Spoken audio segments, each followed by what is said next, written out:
In the beginning of the Middle Ages, most of the houses were made out of wood. It was a material that there was plenty of in Sweden, and it was fairly easy to work with.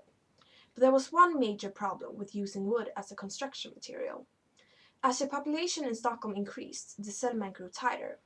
Because of that, and since wood catches fire really easily, big house fires became more common. The issue with the increasing fires led to that more houses were being built in stone and brick.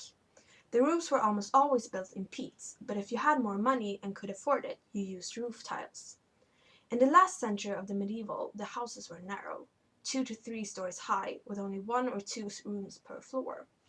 They didn't have any windows. Instead, there were openings in the wall, often with window shutters made out of wood. Because of the really cold winters in Sweden, it was necessary that the houses had good isolation, so it kept the cold out. Comparing this to, for example, Portugal, the houses there were only used for shelter for the rain and the sun. Everybody was obligated to have a barrel of water outside the house because of the fire risk. If you flipped the barrel, you had to pay a fine. It was hard keeping clean in the alleys because drains did not exist, so they threw out everything directly in the alley. Some of the most common jobs in Stockholm during the Middle Ages were farm workers, bakers, smiths, maids, and apprentices. If you wanted a job, you went to Stortorget in the morning, and if lucky, you got work. The employment was often applied between 1 day to a week. Clothes show which class you belong to. There were very strict rules how you should wear your clothes. For example, people should always wear something on the head, but in this movie, we broke the medieval rules. The poor people's clothes were only allowed to go down to the knees. The women often wore a petticoat and a dress combined. The rich and priests were allowed to wear clothes down to their feet. Talking about the rich people, they often used colorful textiles made of either silk or velvet, while the poor often wore cheaper material. Because of the Crusades, people got influences from the Orient, and the fashion became similar in the whole of Europe. But of course, the clothes in Sweden were warmer than, for example, the Italian clothes. The average middle-aged person don't seem to have had a lot of furniture in their homes. Most furniture, such as beds, tables, benches, lockers, etc., were attached to the walls. To keep the heat up in bed, they had pelts and ryes. The lighting in the households were very frugal. They didn't want to waste candles, so they tried as far as possible to go in and out of bed by daylight. Clothes and stuff were kept in chests. In the houses, there were chimney-equipped fireplaces used for heating and cooking. Well, this of course is a modern fireplace, but you get the idea. To cook, they used 3-legged pots made out of earthenware, or for the richer folks, pots in ore or iron. Archaeological finds show that ceramics were quite common in Stockholm during the Middle Ages. There has been many findings as evidence that foreign-made ceramics were common, which proves that the import of cheap ceramics must have been great during that time. During the Middle Ages, people ate what they could find nearby them. Therefore, the food depended on the season and the geographic location.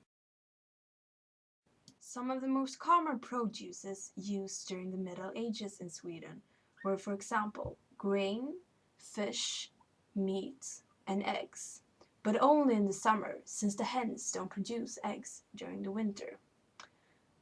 Butter, cheese, onions, milk, carrots, apples, raspberries, hazelnuts, and mushrooms. In other countries, they ate other things that was to be found nearby them. For example, in France and Spain, where it's hotter, it was possible to grow and eat grapes. This led to a tremendous wine industry that became a central part of the Spanish and French cuisine during the Middle Ages. This is just one example of countries taking advantages of their special assets, a thing that was very common during the Middle Ages and still is today. Things that could not be found nearby were often imported. In Sweden, for example, they imported beer from Germany, wine from France and Spain, a lot of spices like ginger, saffron, pepper, cinnamon, and sugar, and especially salt from France and Lübeck. In fact, year 1400, salt stood for 25% of the Swedish imports. The most common dishes in Sweden were salted, smoked, or dried dishes and soup. The sausages were mostly chicken or pork sausages, since beef was very expensive. These dishes were common because they contained of produces that were easy to find in Sweden. Of course, the most common dishes in other countries were different based on their main food supply. What were the differences between the rich and the poor? Of course, the rich ate much more imported, expensive food, like wine, exotic spices, sugar, and pastries. But another major difference between the rich and the poor was that the rich ate on metal plates and drank from glass glasses, while the poor ate from a bowl carved out of the table or used old bread as plates. But where did they buy all the food in Stockholm? Well, they did like you and me. They went to the store, or to the market, which was located on Stortorget.